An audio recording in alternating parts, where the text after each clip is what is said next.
Did something happen? The phone finally connected, and I quickly told my husband. It seems someone broke into the room. Everything is a mess. Your room looks fine, but something might be missing. I'm calling the police right now. Wait a moment, my husband said, hesitating before telling me something I didn't expect. I had let my mother stay in the room during our trip. What does that mean? I wondered. My name is Lauren. I'm 32 years old, and I work at a company. I've been working hard since I graduated from university, and I got married just a year ago.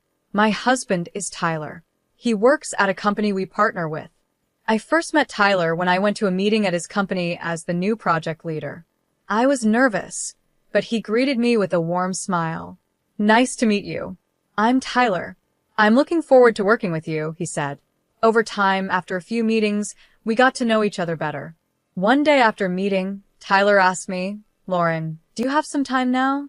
Would you like to have tea at a cafe? I know. That sounds nice. I'd love to go, I replied. At the cafe, we talked, and I was drawn to his kindness and sense of humor. I felt comfortable opening up to him. Lauren, Tyler said after a while, I've been wanting to get to know you better. How about having dinner together this weekend? When he said that, I felt surprised and happy. Yes, I'd love to, I replied. After that, we went on more dates. Tyler was always kind and listened to me carefully. About 8 months later, after a dinner date, Tyler suddenly confessed his feelings. Lauren, to be honest, I've always been thinking about you. Will you go out with me? I love you. My heart swelled with happiness, and I responded, I love you too, Tyler. I look forward to our future together. From that moment, our romantic relationship officially began. As we continued dating, Tyler proposed a few times, saying, Lauren, let's live together. Let's get married. At first, I wasn't sure. It felt a bit fast. But Tyler's deep love and his wish to build a life together made me feel confident. One day, I finally said, Tyler, I also want to build a future with you. Let's get married. Tyler was overjoyed, and that's when our new life together began. After living alone for so long, sharing meals, watching TV, and having conversations at home with him brought me so much happiness. I am very happy with my married life with Tyler. However, if there's one thing that bothers me, it's my mother-in-law. She had Tyler when she was young, so she's still in her 30s. Tyler was raised by his single mother, and they are very close. They often go shopping together because she invites him, and maybe because of this, she finds it hard to let go of Tyler. She often gets involved in our marriage. For example, when we were picking a dining table for our new apartment, she came along and said, Lauren, how about this table? I think it's wonderful. I hesitated and replied, yes, but it might be a bit too big.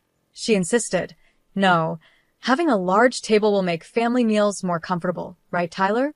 Then she turned to him for agreement. Tyler said, yeah, maybe a bigger one would be better. With that, my mother-in-law decided. Then it's settled. Also, for some reason, she had a spare key to our house. She often came over without telling us. One day, I came home and she was making clam chowder in the kitchen.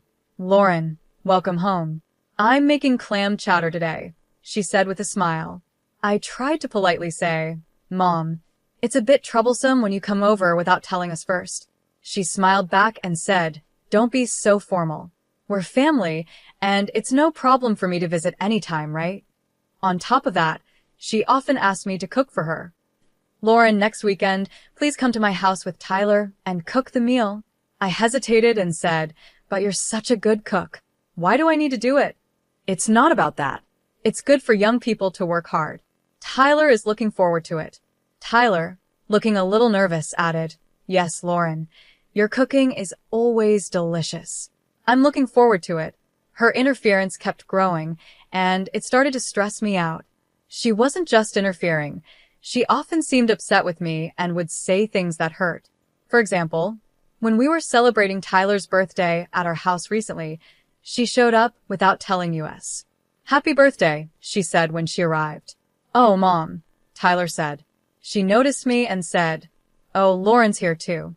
Did you have the day off today? Yes, I answered. I took the day off to celebrate Tyler's birthday. She frowned and said, that's a mistake. Tyler and I were planning to celebrate his birthday just by ourselves. Your presence ruins our plans. I wish you had understood that better. I tried to stay calm and replied, but I am Tyler's wife now. She shot back. So, what if you're his wife? Do you think you're more important than his mother? Your marriage is just a piece of paper. Don't get ahead of yourself. I'm his mother, and I brought him into this world. She always seemed to put her relationship with Tyler above mine. She didn't like me much because she loved her son so much. Because of that, she was often cold toward me. I told myself to stay calm and not feel jealous. After all, she raised Tyler alone, which is something to respect. But then something happened that I couldn't ignore. It was last week in the living room. There was an old watch that my grandfather gave me before he passed away. When he got sick and had to close his watch store, he gave me his oldest watch. This antique watch is worth over $40,000, and in his will, my grandfather said I should only sell it if I ever faced financial trouble. After he passed away, this watch became a very special heirloom to me. I kept it in the living room so I could always feel close to him. One day, when my mother-in-law visited, she saw the watch and criticized it. What is this? Why keep such an old, worn-out watch in the living room like it has any value? I tried to explain that it was a valuable antique and a special memory from my grandfather, but she didn't seem to understand. The way she looked down on the watch made me feel like she was also looking down on my grandfather and me. It hurt a lot. To protect the watch from more comments, I decided to put it away in a drawer in my room. Later, she asked with a laugh, "What happened to that old watch?" When I told her I had stored it in my room, she seemed happy, like she had won, which only made me feel worse. After she left, Tyler asked if I was okay and tried to comfort me. I told him how hurt I felt by what his mother said. He listened, but his answer was always the same. My mom does it because she loves me. I'm sorry. I wasn't looking for an apology. I just wanted him to support me when it came to his mother. But I also knew how much he respected her for raising him alone, and I knew he cared about me too. I understood it was hard for him to be stuck between his mother and me, so I couldn't blame him. In the end, I felt like I had no choice but to keep enduring it for his sake. Then, out of the blue, Tyler planned a week-long vacation. I felt so relieved and happy because I knew he was trying to ease the tension with his mother. We went on the trip, just the two of us, and I really enjoyed our time together. For a whole week, I didn't think about my mother-in-law at all. It was such a happy time, and the days passed quickly. Finally, the day came for us to go home. Tyler had to stop by his office first, so I went back home alone. As I walked back, thinking about the happy memories from our trip, I unlocked the door to our home. It was our familiar apartment, but as soon as I stepped into the living room, something felt wrong. I couldn't quite figure out what it was at first. I looked around, feeling uneasy. Wait a minute. I remembered that I had closed the windows and curtains tightly before we left, but now I noticed that the curtains were slightly open and the window lock was undone. The sofa cushions were messy, and the TV remote, usually kept in its case, was neatly placed on the table. It seemed like things had been moved, but not in a way that was obvious. The room was clean, but since I always keep everything in order, these small changes made me feel really uncomfortable. I went to the kitchen and found that some food was missing from the fridge. There were watermarks in the sink, like someone had used it recently. What does this mean? I checked the entrance, but nothing seemed out of place. I started to wonder if my mother-in-law, who has a spare key, might have come in without telling us. But it didn't seem like something she would do while we were away, and we wouldn't have left the window unlocked. At the time, I believed she had some respect for our space. Then the idea that it might have been a burglar crossed my mind, but I didn't want to believe it. If it had been a break-in, there would be more mess, right? Everything in the living room seemed fine, so I tried to tell myself that Tyler must have moved something before we left. Even though I tried to convince myself, I couldn't reach Tyler, and my anxiety kept growing. What if someone really had come in? Feeling nervous, I opened the door to my room quietly. The moment I stepped inside, I was shocked by what I saw. My room was completely messed up. Clothes that should have been neatly folded were thrown all over the bed, and underwear was scattered on the floor. The drawers of the dresser were open, and clothes were jumbled up inside. The most shocking part was my desk. Every drawer had been pulled out, and the contents were tossed everywhere. I quickly checked the other rooms, but only my room had been targeted. Why just this room? There was nothing of great value here. Then I thought of the watch my grandfather had left me. No way. Why is it gone? I frantically searched around the desk, but the watch was nowhere to be found. At that moment, I realized the watch had been stolen. It was clear that someone had come in and taken it, but I couldn't understand why they would steal such an old watch. I lost control and quickly tried to call my husband again. This time, the call connected. "Did something happen?" he asked. I hurriedly explained. "It seems someone broke in. The room is a mess. Your room looks fine, but something might be missing. I'm calling the police right now." "Really?" he replied, sounding concerned. "Yes, some food is missing from the fridge too. Someone must have sneaked in." "Wait a minute," he said. "I want to check it out myself before you call the police. I'll be home soon. Meanwhile, see if anything else is gone." "But I can't wait. This is serious. Some of my things are missing," I exclaimed. Then, my husband said something unexpected in an uneasy tone. "Actually, I let my mother stay in the apartment while we were on the trip." "What do you mean?" I asked, shocked. "Our apartment is close to the station, and it's convenient for her to go downtown. She asked me if she could stay here to keep it safe." "Wait, why would you make such an important decision on your own?" I wasn't informed at all. I was furious. Knowing that I don't get along well with his mother, I felt hurt that he hadn't considered my feelings. But instead of addressing my anger, he just tried to calm me down. "There's no need to be so upset," he said. "It's always been like this. My mother comes and goes as she likes. Just deal with it like before." "That's not funny. I can't just endure this. My mother-in-law trashed the room. It's outrageous to just accept it." Suddenly, I heard a voice behind me. "Lauren, why are you so upset?"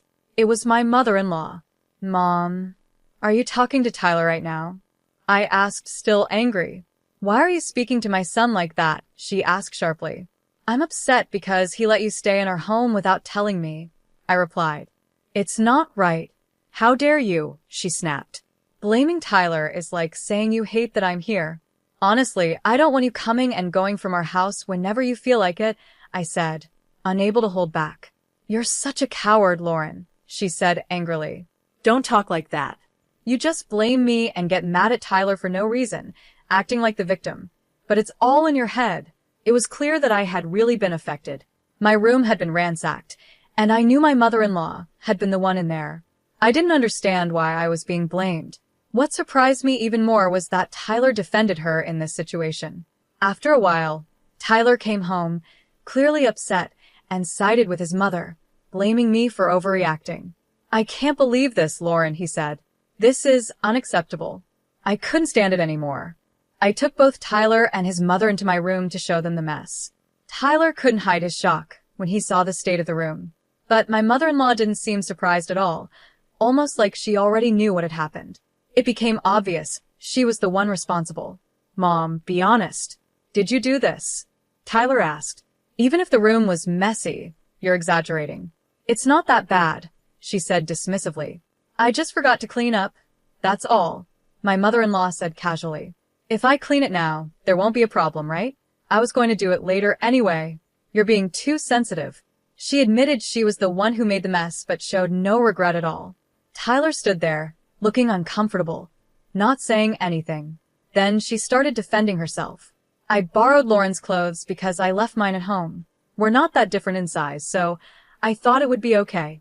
We're family, so getting upset over this seems unreasonable, don't you think?" To my surprise, Tyler began to agree with her. "I think so. You can't blame everything on my mom just because a few things are missing. Borrowing things in a family is normal, and it's strange not to forgive a little mess." I had been hoping for an apology from both of them. Instead, it was the opposite. Tyler even asked me to apologize to his mother for my rude words and attitude, even though it was clear she had messed up my room. Seeing him support her so strongly made my feelings for him fade. I started feeling empty inside. I had always believed Tyler cared for me just as much as he did for his mother, but the truth was different. To avoid any criticism toward himself, he eagerly blamed me and clearly took her side. I felt neglected and heartbroken, and in that moment, I decided to stand up for myself. I couldn't keep holding back for Tyler's sake anymore. Before Tyler returned, I had already prepared my next move. I turned to my mother-in-law and asked directly, "Where did you take my watch?" She looked nervous but answered, "I don't know anything about a watch. Why would I care about that old thing?" But her reaction gave her away. I was sure she had taken it. No matter what Tyler said, I wasn't going to forgive her. I pressed her again. "You admit you made a mess in this room, right? There are things missing, and you must know where they are." Tyler jumped in to defend her. "Hey, stop accusing my mom. If she says she didn't take it, is it worth getting this upset over just a watch? If you really want to watch that badly, I'll buy you a new one, so let's drop this." "Stop interfering, Tyler," I said firmly. "That watch is the only thing I have left from my grandfather, and it's irreplaceable. I won't give up until I get it back." "I haven't stolen anything. You're being too noisy," my mother-in-law said defensively. "It's fine to be noisy if you didn't steal it," I replied. "Then we have to consider that someone else broke in, and if that's the case, I need to call the police immediately. They can investigate, take fingerprints, and help us find the thief quickly." I grabbed my phone and started walking out of the room. At that moment, my mother-in-law rushed to stop me. "Wait, please wait. There's no need to call the police. To be honest, I did borrow it, but I'll return it in a week, okay? Just a moment ago, you said you knew nothing about it," I said. "And please don't use the word borrowed. Taking something without permission is stealing. You've just admitted to stealing it. Where is the watch? It's very important to me, and I need it back now. I can't wait a week." She started sweating, looking more and more nervous. "It's impossible," she said. "Why is that?" I asked, feeling a sense of dread. "Because I already sold it to a pawn shop." What? "Really? You sold it?" "Yes, it sold for $40,000. Can you believe it? I didn't think it was worth that much." "Stop joking. Can you return the $40,000 right now?" I demanded. "I'll go to the pawn shop myself to get it back." Well, I'm sorry, but that's impossible," she stammered. "I've already spent most of the money, and there's only a little left. You'll have to find the money yourself." Seeing her mocking and disrespectful attitude, I realized there was no point in continuing the conversation. I made up my mind to take the final step. "I see. This was your last chance," I said calmly. I dialed the police. "Hello. I'm the person who called earlier. Unfortunately, a theft has occurred, and the person responsible is here. Please come right away." After the call, Tyler and his mother rushed over to me in a panic. "Who did you just call?" they asked. "I called the police," I explained. "I already told them about the situation, and they advised me to check things out first. Now that it's clear you stole my watch and sold it without permission, I've reported it. Not only did you steal it, but you also sold it and used the money for yourself. That's a crime." "What are you talking about?" she snapped. "I was helping you. I turned that old, unnecessary item into cash for you, and instead of being thankful, you called the police." I'm shocked. "Lauren, isn't this going too far?" Tyler added. "My mother is your family too." "Family?" I said, feeling hurt. "I can't consider someone who steals my things and doesn't feel bad about it as family. She's a criminal." "A criminal?" "No, I've explained it many times," she protested, but I had already made my decision. "I haven't done anything," my mother-in-law protested. "Well, all of this conversation has been recorded, and I plan to give it to the police as evidence," I replied calmly. "You shouldn't underestimate the police. Once they check the fingerprints and the pawn shop's camera footage, it will be clear that you are the culprit. Continuing to hide it will only make things worse for you." As I spoke, a cold smile on my face, both my mother-in-law and my husband showed their anger. "This is ridiculous. Just because I borrowed it, it's come to this? Are you serious?" she fumed. My husband added, "If you do this, I won't hesitate to consider divorce." "Is that what you want? You'll be in trouble too if we get a divorce." It seemed they thought the word divorce would scare me into backing down. But I stayed calm and replied, "I don't mind at all. What's more troubling is that your mother is a criminal. I've been ready for divorce from the start. Wait, please. The divorce talk was just a joke, my husband said quickly, sounding panicked. I got too emotional. Please reconsider. I'll apologize as many times as you want. Just please overlook my mother's actions. Tears appeared in his eyes as he pleaded. Ironically, it was his mother who should have been apologizing, but she just stood there with her arms crossed, staring at me as if to intimidate me. Your excuses are pointless, I said firmly. I've forgiven both of you many times, but you always ignore my feelings and keep defending her. This time, I won't forgive either of you. My firm stance left my husband speechless and my mother-in-law furious. Actually, I continued, before this incident with the watch, I had already been hurt by your mother several times. After one payday, $1,000 I had left at home went missing. I knew she had been around, but I didn't have proof. Since then, I've been deliberately leaving fake bills around the house. Did you know that? She began to panic, visibly sweating. What should I do? What should I do? She muttered, as the reality of the situation set in. When the police arrived, I explained everything. Tyler and his mother tried to argue, saying things like, "This is just a family matter, and my wife is exaggerating," but based on the condition of the room and the recorded conversation, the police took my mother-in-law into custody on suspicion of theft. Tyler went to the police station with her, escorted by an officer. Afterward, I headed to the pawn shop my mother-in-law had mentioned. At the shop, there was clear evidence that she had sold the watch. The surveillance footage confirmed it. Luckily, my grandfather's watch had not been sold yet and was still there. Thanks to the officer's help, I was able to get it back. I was able to get back my grandfather's watch. It wasn't easy to confront my husband and mother-in-law, but I believe calling the police was the right thing to do. When I held the watch again, it felt like my grandfather was proud of me. After that, the divorce with my husband was finalized. He begged me to avoid the divorce and asked me to help his mother, but I ignored his pleas. I sometimes see him at work, but I don't talk to him, and my supervisor, who understands the situation, handles things professionally. Communication with him was done strictly through lawyers, and in the end, my husband accepted the divorce. The police gathered more evidence, including the pawn shop clerk's testimony, which confirmed my mother-in-law's guilt. She is now serving a 4-year prison sentence. At first, her actions were just to bother me, but when she found out the watch was worth a lot of money, she got greedy and spent it all. Because of that, she lost her part-time job and will have a hard time finding work after she gets out of prison. What started as minor harassment turned into a serious crime that ruined her life. The foolishness of her actions is shocking.